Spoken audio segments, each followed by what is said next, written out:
Herzlich willkommen in der Aquarellschule Ella de Fee. Ja, bei uns liegt jetzt Gold auf den Wegen. Es ist wirklich unglaublich, was die Buchen uns da geschenkt haben. Diese wunderschönen Farben, dieser blau-türkise Himmel in komplementärem Gegensatz zu diesem Goldorange der Bäume.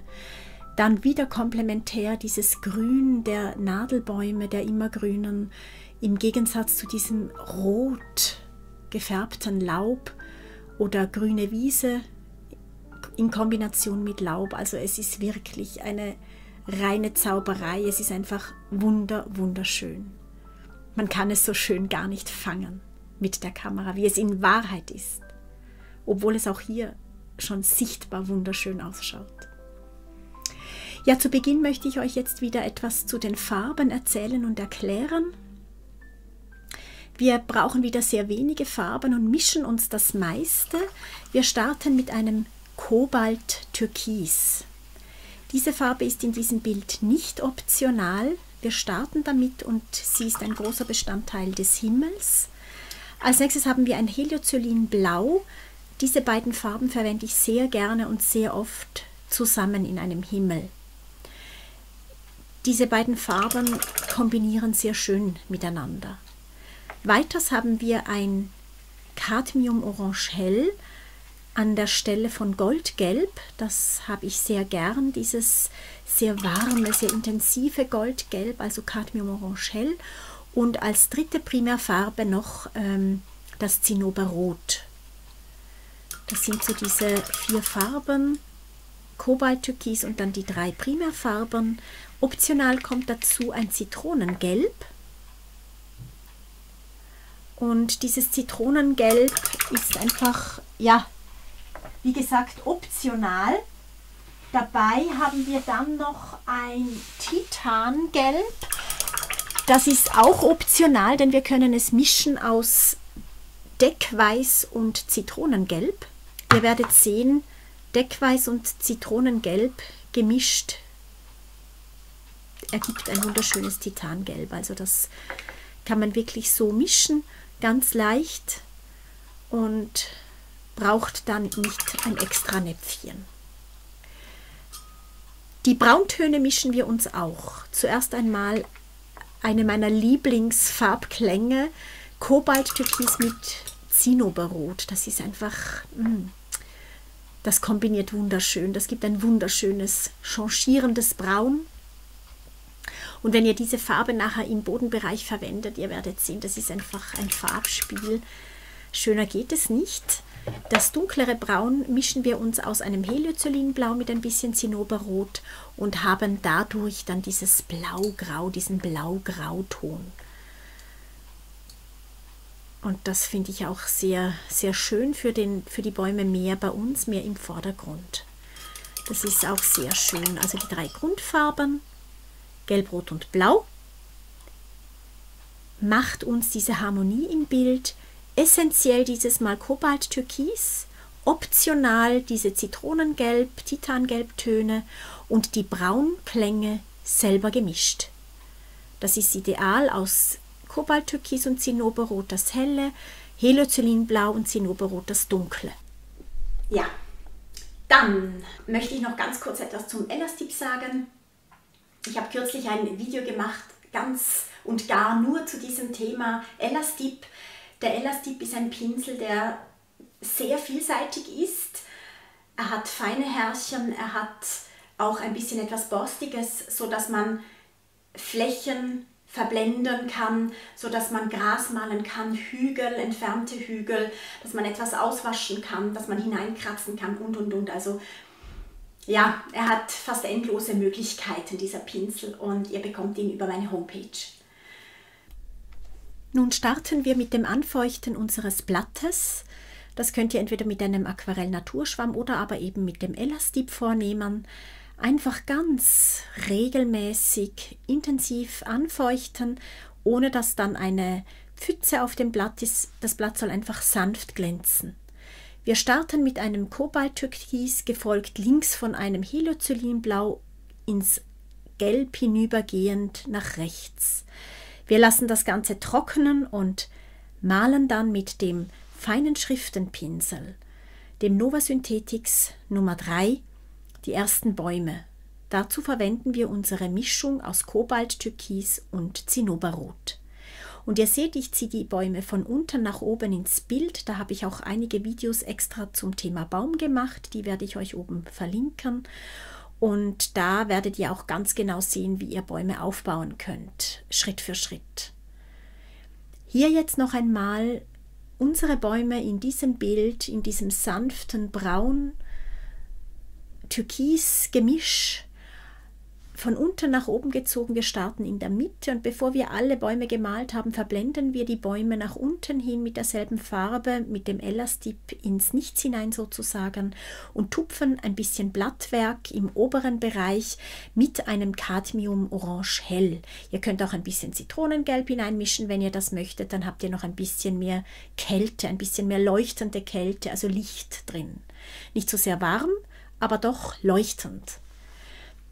Immer wenn ihr wieder eine neue Mischung braucht von diesem Türkisbraun oder aber auch dann sogar schon mit ein bisschen Heliocylinblau hineingemischt, ist das gut, weil je mehr verschiedene Farbnuancen, Klangnuancen, Farbklangnuancen ihr im Bild habt, desto bewegter, desto lebendiger und schöner wird dieses Herbstbild. Und ihr habt ja gesehen im Vorspann, es ist ein wirklich kräftiges Herbstbild, bunt mit leuchtenden Komplementärfarben. Und das finde ich auch so schön an diesem Bild, eben, dass es so strahlt. Und das alles nur mit dieser Handvoll Farben, also eigentlich aus den 3 Grundfarben gemischt, zusätzlich zu einem Kobalt-Türkis. Alle weiteren Bäume werden gleich aufgebaut, in derselben Technik wie die ersten, also zuerst gezogen, dann getupft oder getupft und dann hineingezogen die Stämme und Äste. Immer mit einem Cadmium Orange Hell, dann aber auch mit einem Zinnoberrot, zuerst hineingemischt ins Gelb, dann aber auch sogar pur verwendet dieses Zinnoberrot, und auch im Bodenbereich könnt ihr teilweise schon mit einem Schwamm ein bisschen Leuchtkraft, ein bisschen Wärme, ein bisschen Gold hineintupfen, denn wie wir wissen, im Herbst fällt das Laub auf den Boden. Das habt ihr auch im Vorspann ja so schön gesehen, wie wir wirklich Wälder voller Gold haben zurzeit. Und man könnte sich die Schatzkammer füllen damit. Wäre dann wahrscheinlich im Frühling ein bisschen erstaunt, wenn alles nur mehr Moder ist. Aber ja, jetzt auf jeden Fall sehen sie aus wie Goldtaler. So ziehe ich jetzt wirklich von rechts nach links an diesem Horizont meine Bäume ins Bild und tupfe gegen oben hin mit Gelb und anschließend auch mit Orangeklängen, Rotklängen, Zinnoberrotklängen, wie im Vorspann bei den Farben erklärt. Unsere gemischten Gelb, Zinnober kann man natürlich zu Orange mischen, also da habt ihr ja verschiedene Möglichkeiten. Und je weiter ich zu mir in den Vordergrund komme, desto mehr dunkle ich die Stämme ab, wie hier jetzt. Da habe ich jetzt wirklich schon ein Heliocylinblau ganz intensiv verwendet in meinem Braunklang. Also das müsst ihr unbedingt beachten, dass je näher ihr nach vorne kommt, desto dunkler, desto intensiver muss der Braunklang sein eurer Bäume. Wichtig auch zu beachten ist, dass wir einen Bereich Gold wirklich in diesem Gold lassen, dass wir nicht komplett mit Rot das zupflastern anschließend, sondern dass wir verschiedene Farbnuancen wollen in unserem Bild. Dass nicht alles gleich sein soll. Das ist ganz, ganz wichtig, dass wir wirklich auch Stellen haben, die einfach nur golden sind oder nur rötlich sind. Von oben verblende ich das Ganze jetzt auf der linken Seite ein bisschen mit dem Elastip. Das werdet ihr zum Schluss sehen. Das bringt ein rechtes Leuchten hinein. Von rechts mache ich es schon, bevor ich getupft habe, mit diesem Gelb-Orange-Gemisch und kann dann einfach mit dem Schwamm drüber tupfen. Da zerfließt es mir ein bisschen, aber ich habe auch ein Licht in diesem Bereich. Also das sieht sehr schön aus, wenn wir das ein bisschen verteilen, ein bisschen verblenden mit unserem Blattwerk. Dadurch bekommen wir Licht ins Bild, Fläche auch. Und ihr werdet jetzt gleich sehen, wenn ich hineintupfe, dann habe ich teilweise ein bisschen Struktur, die teilweise zerfließt, teilweise stehen bleibt, aber vor allen Dingen habe ich Leuchtkraft, habe ich Wärme und habe ich dieses Feuer in diesem Bild, dieses Herbstfeuer, was da brennen soll. Und die Komplementärfarbe Orange, Türkis, also ja, da steckt sehr, sehr viel drin in diesem Herbstbild. Deswegen mag ich es wahrscheinlich auch sehr gern, diese Farbkombination im Herbst. Das ist mir eine der liebsten. Das ist einfach so, so kräftig, so intensiv. Ich finde, da spürt man sich so gut. Also das hat was ganz, ganz Intensives. Ja. Also wie gesagt, von unten nach oben Stämme und Äste ziehen, nach unten hin die Stämme immer gleich in den Untergrund hinein verblenden, dass sie sich wirklich verbinden mit dem Boden. Wenn man da zu lange wartet und der Stamm ist trocken, ist es wirklich sehr schwer, den Baum noch zu verbinden und dann die Äste betupfen mit Blattwerk. Und ihr seht, ich mache nicht alles zu, ich pflastere nicht alles zu mit Gold, Orange, Rot von oben, sondern ich lasse immer einzelne Stellen noch hell. Auch das Türkis, das muss unbedingt noch da hindurchschimmern. Also es wäre schade, wenn ihr zu viel Baumkrone malt. Da muss unbedingt noch ein Gold sein und ein Türkis. Es darf nicht alles rot werden. Ihr seht jetzt unten rechts habe ich sehr viel Zinnoberrot getupft, weil oben links es auch sehr kräftig dasteht. Und man muss ja immer schauen, dass man Harmonien hat im Bild, also dass es eine Ausgewogenheit gibt zuletzt. Da hat man sehr viele verschiedene Möglichkeiten, entweder diese sehr gleichmäßige, dass man das aufwiegt im Gegenüber sozusagen, oder wenn oben das sehr kräftig ist, kann man auch auf der anderen Seite sehr zarte, hätte ich auch in einem Frühlingsbild, wo oben rot ist, mache ich unten vielleicht ein paar kleine zarte Blumen in grün, die aber herausleuchten, die in sich vielleicht sehr kräftig sind. Also da hat man verschiedene Möglichkeiten. Bitte lasst euer Bild immer mal wieder trocknen, bevor ihr einen Baum weiter bei euch im Vordergrund malt. Aber wahrscheinlich trocknet die Farbe so rasch, dass ihr da keine Probleme habt und da gar nicht wirklich lange warten müsst, weil man ja bei jedem Baum ein bisschen verweilt. Diesen Baum habe ich jetzt schon mit einem dickeren Pinsel gemalt. Ich habe ihn hineingezogen mit einem Casaneo Nummer 8 von Da Vinci, habe dann mit einem Colineo die Äste gezogen, auch von Da Vinci, und jetzt von Schminke mit einem Granulierspray in die Rinde gesprüht, sodass da ein bisschen Struktur hineingekommen ist. Habt ihr keinen Spray, verwendet ihr Alkohol, den ihr hineintropft oder sprüht. Wenn ihr das aber auch nicht habt, dann nehmt ihr einfach Salz und sprüht es in die nasse Baumrinde hinein. Dann bekommt ihr auch eine Struktur in diesem Baum, der sehr weit bei uns im Vordergrund steht. Mit einem Zinnoberrot und einem sehr eher feuchteren Schwamm dieses Mal tupft ihr jetzt in die Baumkrone und auch den unteren Bereich koloriert ihr noch intensiver rot. Ihr könnt dann auch, wie ich das jetzt gerade gemacht habe, noch ein bisschen von unserer Braunmischung hineinnehmen. An den Stellen, wo der Untergrund schon trocken ist, bleibt die Struktur ein bisschen intensiver stehen und das ist auch ganz, ganz schön so. Das soll auch so sein.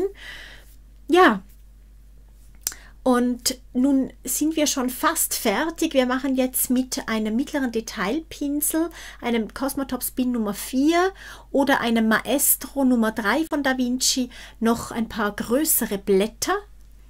Und an der Stelle, währenddem ich male, möchte ich euch auch noch kurz mein Buch empfehlen, Traumlandschaften in Aquarell. Das gibt es im Moment als E-Book schon zu beziehen, direkt beim EMF Verlag oder bei jedem anderen gut sortierten Künstlerfachmarkt. Ich verlinke euch unten und in der Box, wo ihr auch das Material findet von diesem Bild und alle anderen Verbindungen, Links und weiteren Angaben. Ich bedanke mich ganz, ganz herzlich, dass ihr hier dabei gewesen seid bei unserem gemeinsamen Malen im Herbst, bei unserem leuchtenden Goldbild. Und ich wünsche euch eine ganz, ganz gute Zeit, eine goldene Herbstzeit, eine warmgoldene, sehr gesunde ohne Schnupfen, der bei mir leider im Moment ein bisschen eingezogen ist, den ich aber hoffentlich auch bald wieder ankriege. Euch wünsche ich alles, alles Gute und bis ganz, ganz bald bei einem weiteren Herbstbild. Ja, alles Gute und bis bald. Tschüss.